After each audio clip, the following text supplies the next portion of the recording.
Nous continuons donc cette petite série de planètes en maison avec Mercure. Mercure en maison 1. Donc, je rappelle que Mercure, c'est tout ce qui est mental, cérébral, rationnel. C'est la capacité à communiquer, à échanger avec son environnement. Mercure, c'est aussi tout ce qui est commerce, c'est aussi tout ce qui est déplacement. Et c'est le rapport à la fratrie, ou en tout cas à l'entourage proche.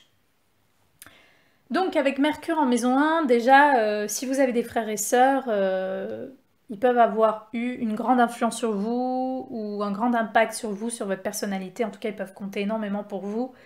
Ensuite, Mercure, il faut savoir que vous allez plutôt dégager voilà, quelqu'un qui est plutôt intellectuel, cultivé, cérébral, peut-être un peu critique aussi dans certains cas. En tout cas, voilà, quelqu'un qui aime s'instruire, qui aime échanger avec les autres, qui aime parler. D'ailleurs, vous pourriez être très bavard, très communicatif, bien sûr, si ce Mercure n'est pas, on va dire, n'est pas affaibli par des planètes un peu d'inhibition, par exemple Saturne, Neptune, mais généralement, voilà, avec Mercure en maison 1, surtout s'il est conjoint à l'ascendant, vous n'avez normalement aucun problème à aller vers les autres, à parler avec les autres, à vous nouer des contacts. D'ailleurs, vous pouvez rechercher cela, vous avez des grandes capacités à transmettre, à éduquer, à enseigner, à apprendre, à comprendre des choses. Donc voilà, il est important que vous puissiez faire une activité qui va vous nourrir l'esprit, qui va vraiment vous instruire, qui va vraiment vous faire comprendre des choses. Voilà, vous êtes quelqu'un qui peut parfois peut-être un peu trop penser aussi, vous pouvez avoir beaucoup trop de pensées, faire un peu trop confiance à votre mental, à tout ce qu'il vous raconte. Donc ça, c'est quelque chose qui peut se voir. Vous pourriez aussi être perçu comme quelqu'un qui se déplace beaucoup. Vous pourriez être perçu comme un voyageur, un commerçant, enfin un commercial, plutôt quelqu'un qui est voilà, dans des choses de ce genre-là, quelqu'un qui doit beaucoup d'une façon ou d'une autre, pour une raison ou une autre, se déplacer.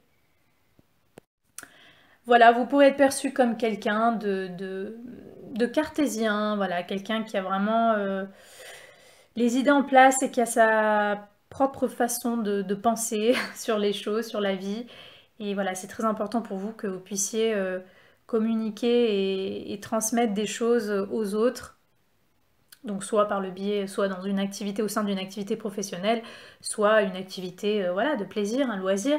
Mais en tout cas, voilà, c'est très important pour vous d'avoir des liens avec un entourage proche. Ça peut être des voisins, ça peut être voilà, des gens de quartier, vos cousins, vos cousines, vos frères et sœurs, d'aller vraiment au contact. Ça, c'est quelque chose qui est important pour vous et c'est quelque chose que normalement vous n'aurez pas de mal à faire, encore une fois, si vous n'avez pas un Mercure dans un signe qui vous inhibe, comme le Capricorne, comme je sais pas, d'autres signes de terre ou d'eau, ou voilà en contact avec des planètes comme Saturne, Neptune, comme j'ai dit tout à l'heure, ou la Lune. Mais généralement, voilà, vous avez une capacité, vous avez envie et vous pouvez transmettre quelque chose, vous pouvez échanger avec les autres. Et c'est important pour vous vraiment que vous puissiez, de toute façon, c'est ce que généralement c'est ce que vous ferez, mais que vous puissiez trouver une activité où vous pourriez vous exprimer. L'expression, c'est quelque chose qui est très important pour vous. Les études, ça peut être quelque chose qui est très important pour vous aussi, les études.